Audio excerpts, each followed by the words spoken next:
Hello viewers, स्वागत है आपका टेक सर्च के ऑफिशियल यूट्यूब चैनल पर, जहां पर हम आपके लिए फाइनेंस, एजुकेशन और टैक्सेशन से रिलेटेड नई नई इन्फॉर्मेशन आपके लिए लाते रहते हैं। तो आज मैं आपके सामने लाया हूं एक और नया टॉपिक जिसका नाम है कॉपीराइट रजिस्ट्रेशन। तो सबसे पहला क्वेश्चन मेरे दिमाग में उठता है कि ये कॉपीराइट होता क्या है, आखिर कॉपीराइट ऐसा क्या है जिसके लिए हम रजिस्ट्रेशन ले रहे हैं, और बेसिकली कॉपीराइट को हम कैसे यूज़ कर सकते हैं, इसके क्या क्या बेनिफिट्स हो सकते हैं, हम इसको फ्यूचर में अगर हमें कॉपीराइट चाहिए तो हम उसके लिए क्या स्टेप्स लेंगे, क्या क्या डॉक्यूमेंट्स रिक्वायर्ड होंगे, इससे मुझे क्या फ़ायदे नुकसान हो सकते हैं, और भी बहुत सारी चीज़ों के बारे में आज हम इस वीडियो के अंदर बातचीत करने वाले हैं। सबसे पहला टॉपिक आता है मीनिंग। सो बेसिकली कॉपीराइट सिर्फ एक तरह के आर्टिस्टिक वर्क को प्रिजर्व करने के लिए बनाया हुआ एक तरह का राइट है। बेसिकली कॉपीराइट हमारे लिए एक तरह का इंटेंजिबल एसेट्स माना जाता है, जिसके अंदर अगर कोई भी पर्सन है, उसने किसी भी टाइप का कोई एक इंटेंजिबल काम कर रखा है या आर्टिस्टिक वर्क है जो चाहता है कि वो प्रिजर्व करके रखे, अपने नाम पे रखे, उसे कोई और यूज़ ना कर सके, वो सिर्फ उस पर अपना ओनरशिप राइट चाहता है, तो उसे हम कहते हैं कॉपीराइट।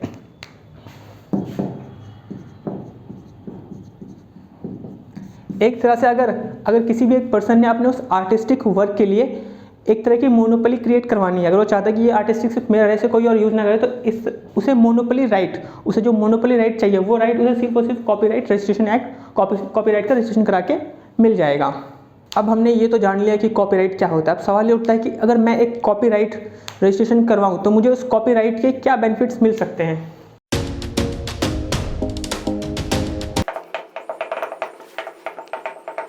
सबसे पहला बेनिफिट जो मुझे मेरे कॉपीराइट का मिलता है वो है ओनरशिप। अगर कोई भी एक पर्टिकुलर आर्टिस्टिक वर्क के लिए अगर मैंने अप्लाई किया है कि ये मुझे कॉपीराइट, ये इस पर मेरा कॉपीराइट बनना चाहिए, तो उसका मैं सोल ओनर हूँ, उसे मेरे अलावा कोई और यूज़ नहीं कर सकता।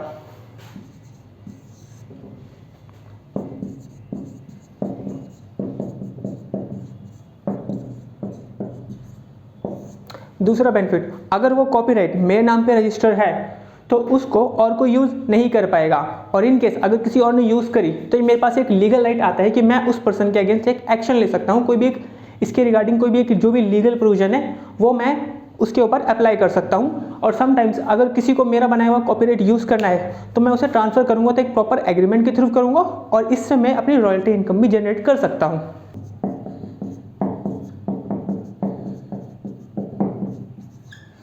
अगला मेरे पास बेनिफिट आता है पब्लिक डिस्पोजिंग। अगर जो मेरा आर्टिस्टिक वर्क है उसका कॉपीराइट मेरे पास आ गया है तो मैं अपने उस आर्टिस्टिक वर्क की पब्लिक डिस्पोजिंग कर सकता हूँ, पब्लिक में डिस्प्ले कर सकता हूँ। उस चीज़ के रिगार्डिंग नेम फेम जो भी है उसके लिए मैं पूरी तरह से लाइबल रहूँगा। पब्लिक डिस्पोजिंग के बाद जो मेरा अगला बेनिफिट आता है वो है यूज़। अगर उसको मैं जो मेरा कॉपीराइट है उसे सिर्फ और सिर्फ मैं यूज़ कर पाऊंगा, उसके अलावा और कोई उसे यूज़ करना चाहे तो मैं उसे रेस्ट्रिक्ट कर सकता हूँ उस चीज़ के लिए।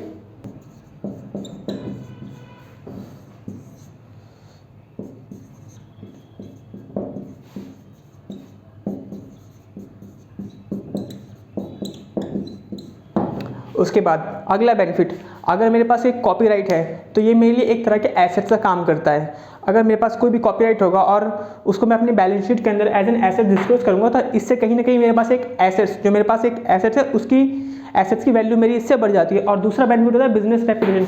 एक बिजनेस के पास कितने कॉपीराइट्स है, कितने पेटेंट्स है, कितने और इंटेंजिबल एसेट्स है, इन सब चीज़ों के बिहाफ पे हम एक बिजनेस की रेपुटेशन को जज कर सकते हैं। किसी भी एक बिजनेस की जो वेल्थ है वो उसके इंटेंजिबल एसेट से बढ़ सकती है।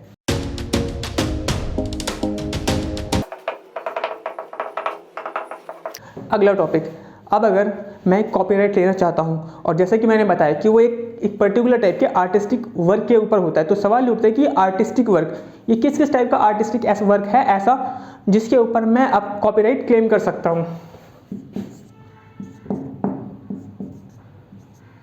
सबसे पहला टॉपिक आता है फिल्म्स। अगर मैंने कोई फिल्म्स बनाई है, कोई वेब सीरीज बनाई है या कोई भी डॉक्यूमेंट्री फिल्म बनाई है तो उसके ऊपर मैं अपना कॉपीराइट क्लेम कर सकता हूं।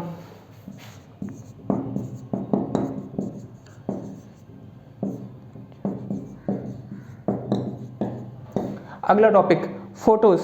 अगर मैंने कोई एक स्पेसिफिक टाइप का, मैं एक फोटोग्राफर हूँ और मैंने कुछ पिक्चर्स क्लिक करी और मैं चाहता हूँ कि इस पिक्चर्स को मेरा कोई और यूज़ ना करे या कोई और यूज़ करे तो मेरे से परमिशन ले, और मुझे उसके ऊपर एक तरह की रॉयल्टी इनकम क्रिएट हो, तो उसके ऊपर भी मैं कॉपीराइट रजिस्ट्रेशन करवा सकता हूँ।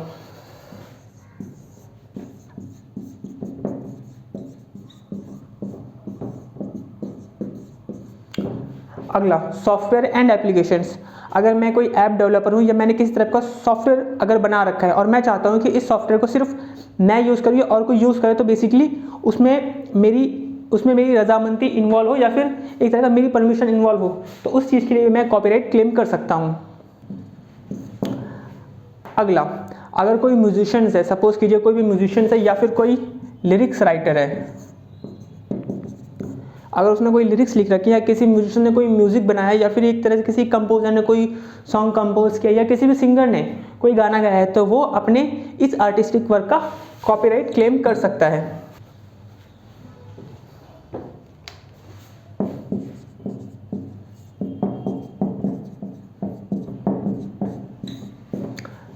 अगला, हमारे पास जो अगला टॉपिक आता है वो है रजिस्ट्रेशंस। अब अगर मुझे मेरे कॉपीराइट का रजिस्ट्रेशन कराने है तो सवाल उठता है कि मैं उस रजिस्ट्रेशन कैसे करा सकता हूँ। तो बेसिकली सबसे पहले इसके लिए मुझे कुछ डॉक्यूमेंट्स चाहिए होंगे। डॉक्यूमेंट में सबसे पहला और बेसिक डॉक्यूमेंट्स, जो भी आपने आर्टिस्टिक वर्क किया है उस आर्टिस्टिक वर्क के रिगार्डिंग कोई भी जो डॉक्यूमेंट्स हो, कोई भी रिकॉर्ड्स हो, कोई भी प्रूफ जो ये प्रूफ कर दे कि ये चीज़ आपने इन्वेंट करी, इस चीज़ का इन्वेंशन आपने कर रखा है, या कोई भी ऐसी रिपोर्ट जो प्रूफ कर दे कि इस चीज़ में आपका इन्वॉल्वमेंट है, ये आपके द्वारा इन्वेंट करी गई चीज़ है, एक वो डॉक्यूमेंट्स। उसके बाद फिर आपकी बेसिक डॉक्यूमेंट जैसे लाइक आपका आईडी प्रूफ, फोटो, सिग्नेचर, और आप कहाँ पर रहते हैं, प्लेस, और आपका बिजनेस का रजिस्ट्रेशन कहाँ पर है उसके रिगार्डिंग डॉक्यूमेंट्स, या इसके अलावा कोई और डॉक्यूमेंट्स जो कॉपीराइट के अंदर रिक्वायर्ड हो सकता है। इन सब डॉक्यूमेंट्स के साथ फिर आप अप्लाई करते हैं ऑनलाइन।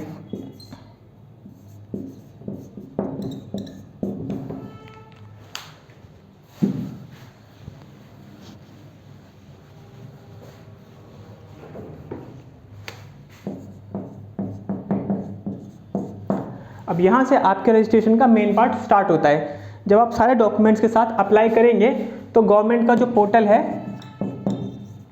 कॉपीराइट्स का, आप वहाँ पे एक प्रॉपर एप्लीकेशन फाइल करते हैं। साथ में उसकी जो भी एक प्रिस्क्राइब फीस होगी आप वो प्रिस्क्राइब फी पे करेंगे, और उसके बाद साथ में एक डिक्लेरेशन देंगे ओनर की तरफ से कि ये कॉपीराइट मेरा है, इसके रिगार्डिंग मैं रजिस्ट्रेशन करवाना चाहता हूँ। और जब वो एप्लीकेशंस अथॉरिटीज़ के पास पहुँचेगी तो उसके बाद आपको यहाँ पे एक तरह का वेटिंग नंबर अलॉट किया जाता है।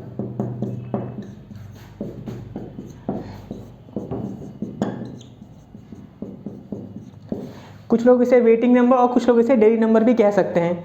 ये डेली नंबर आपके पास एक तरह का रिकॉर्ड होगा जिससे आप ये चेक कर सकते हैं कि आपकी एप्लीकेशन कहाँ तक आप प्रोसेस हो चुकी है या कहाँ पहुँची है।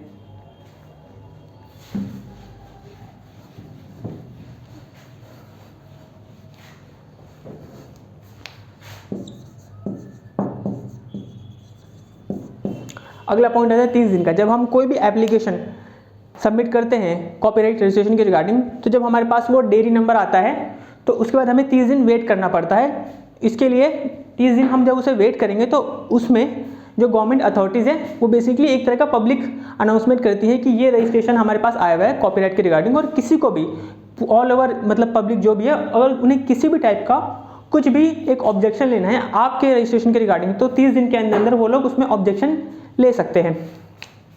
अब यहाँ पर दो केसेस बन सकते हैं। पहला केसेस ये हो सकता है कि उसके ऊपर कोई ऑब्जेक्शन ले, या दूसरा केस होता है कि 30 दिन कंप्लीट हो चुके हैं और उसके ऊपर किसी टाइप का कोई ऑब्जेक्शन ना लिया जाए।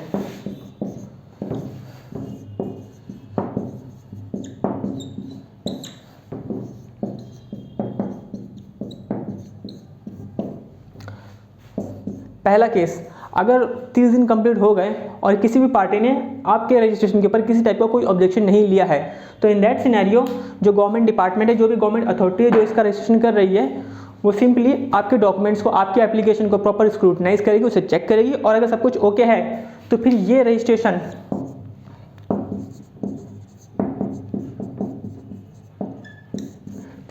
रजिस्ट्रार ऑफ कॉपीराइट को ट्रांसफर कर दिया जाएगा। और जब ये रजिस्ट्रेशन सर्टिफिकेट इनके पास ट्रांसफर होगा तो ये आपको इशू कर देंगे, और इस तरह से आपको आपका कॉपीराइट रजिस्ट्रेशन मिल जाएगा। लेकिन अगर 30 दिन के अंदर अंदर कोई एक पार्टी है जिसे आपके इस कॉपीराइट रजिस्ट्रेशन से कोई ऑब्जेक्शन है, वो चाहता है उसे किस तरह का उसमें कोई इशू दिखाई दे रहा है, तो वो उसके रिगार्डिंग कुछ ना कुछ ऑब्जेक्शन रेज करेगा कॉपीराइट डिपार्टमेंट के पोर्टल पे। तो ये केस आता है, अगर कोई ऑब्जेक्शन आया तो क्या होगा। अगर फॉर इन केस अगर कोई भी पर्सन है जो आपके इस कॉपीराइट रजिस्ट्रेशन के रिगार्डिंग अगर वो अप्लाई करता है कि मुझे इस पर्सन के आपकी या कॉपीराइट रजिस्ट्रेशन करने की कोई ऑब्जेक्शन है, तो वो बेसिकली डिपार्टमेंट को इंटीमेट करेगा।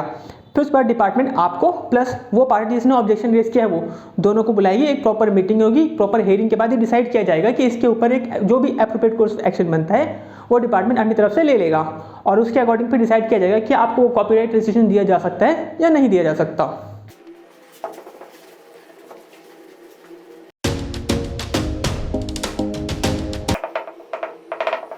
अगला पॉइंट, अगर मेरे पास एक पर्टिकुलर मेरे आर्टिस्टिक वर्क के रिगार्डिंग कोई भी कॉपीराइट है और मैं चाहता हूँ उसे कोई और यूज़ ना करे, और दूसरी तरफ कोई एक दूसरा पर्सन है जिसने उस काम को यूज़ किया, एज्यूम कीजिए मैंने कोई फिल्म बनाई थी या कोई पिक्चर्स क्लिक करी थी जिसके ऊपर मेरा कॉपीराइट था और वो किसी और पर्सन ने बिना मेरी परमिशन के उसे यूज़ किया, तो अब उसे इसके लीगल कॉन्सिक्वेंसेस भुगतने पड़ सकते हैं। तो क्वेश्चन ये उठता है कि मैं उसके अगेंस्ट ऐसे कौन से लीगल एक्शन ले सकता हूँ या उसके ऊपर किस टाइप की पेनल्टी इंपोज की जाएगी। तो अब मैं बात करने वाला हूँ किस टाइप की पेनल्टीज आपके ऊपर लग सकती हैं अगर आपने किसी का कॉपीराइट बिना उसकी परमिशन के यूज़ किया।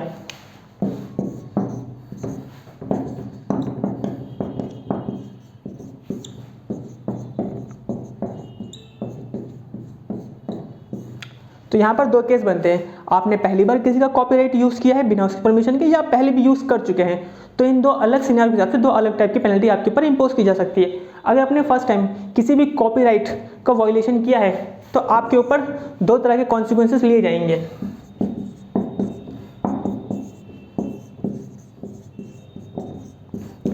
सबसे पहला, डिपार्टमेंट आपके ऊपर एटलीस्ट मिनिमम 50,000 रुपये की पेनल्टी इंपोज करेगा ही करेगा, साथ ही साथ आपको इसके लिए 6 महीने की एटलीस्ट जेल भी हो सकती है अगर आपने फर्स्ट टाइम वायलेट किया है तो। बट फॉर इन केस अगर आप पहले भी कर चुके हैं इस तरह का वायलेशन और आपके ऊपर डिपार्टमेंट दोबारा एक्शन ले रहे हैं तो सेम पेनल्टी डबल हो जाएगी।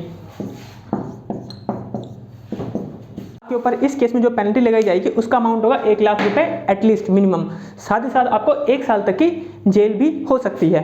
तो हमने बहुत कुछ जाना कि कॉपीराइट क्या है, कैसे होता है, बट अब यहाँ पे सवाल ये उठता है क्या मैंने अगर एक पर्टिकुलर कॉपीराइट ले लिया तो मेरे पास कब तक वैलिड रहेगा, उसकी वैलिडिटी कितनी हो सकती है।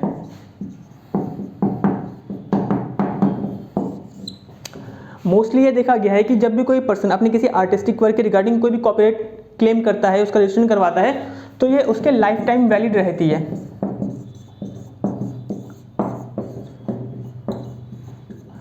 और इवन उसकी डेथ के बाद भी max to max 70 years at least उसको उस कॉपीराइट का राइट अवेलेबल रहेगा, उसे और कोई यूज़ नहीं कर सकता, ये इसकी वैलिडिटी मानी जाती है। नेक्स्ट, वैलिडिटी के बाद अगला टॉपिक आता है एप्लीकेबिलिटी।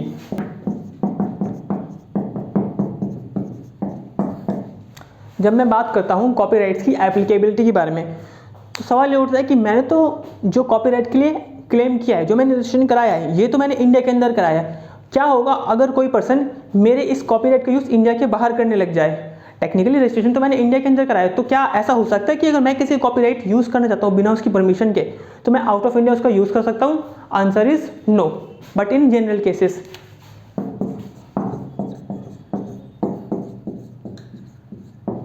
बेसिकली इस चीज़ को समझने के लिए हमें एक कंसेप्ट जानने की जरूरत है जिसका नाम आता है बर्ने कन्वेंशंस।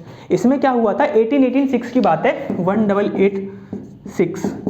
इस साल में 10 यूरोपियन कंट्रीज़ ने आपस में बैठ करके एक म्यूचुअल समझौता किया था, डिसाइड किया था कि इन 10 कंट्रीज़ के अंदर जो भी पर्सन कॉपीराइट के रिगार्डिंग कोई भी रजिस्ट्रेशन अगर ऑब्टेन करता है तो वो उन 10 कंट्रीज़ के अंदर कोई दूसरा पर्सन क्लेम नहीं कर सकता। तो जस्ट आप एक कॉपीराइट के अंदर अगर रजिस्ट्रेशन कराते हैं तो सिर्फ उसकी वैलिडिटी सिर्फ इंडिया में नहीं है, हर उस कंट्री के अंदर उसकी एप्लीकेबिलिटी रहेगी जो कंट्रीज़ आपकी बर्ने कन्वेंशन के अंदर आती हैं।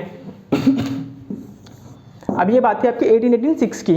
आज के डेट में नवंबर 2022 की मैं बात करता हूँ, ओवरऑल 186 कंट्रीज़, पूरे विश्व की कंट्रीज़ में से रफली 186 कंट्रीज़ ऐसी हैं जो इस बर्ने कन्वेंशन को मानती हैं और कॉपीराइट प्रिंसिपल्स को वायलेट होने से रोकती हैं। तो अगर कोई पर्सन आपके कॉपीराइट का इस्तेमाल इंडिया के बाहर से करना चाहेगा तो वो नहीं कर सकता, बट शर्त ये है कि उसकी कंट्रीज़ बर्ने कन्वेंशन के अंदर कवर्ड हो। फॉर इन केस अब अगर मैं बात करना चाहूँ जैसे यहाँ पर चाइना की, तो मैं आपको बता दूँ कि चाइना बर्ने कन्वेंशन का हिस्सा नहीं है। तो अगर आज के टाइम में कोई भी पर्सन आपके कॉपीराइट का मिसयूज़ करना चाहता है बिना आपकी परमिशन के और वो चाइना से ही मिसयूज़ कर रहा है तो वो कर सकता है और उसके ऊपर कॉपीराइट की कोई वैलिडिटी नहीं होगी। Well that's it for guys, आज के लिए बस इतना ही। मैं आपसे मिलता हूँ टेक सर्च के अगले वीडियो में, तब तक के लिए टेक केयर, बाय बाय।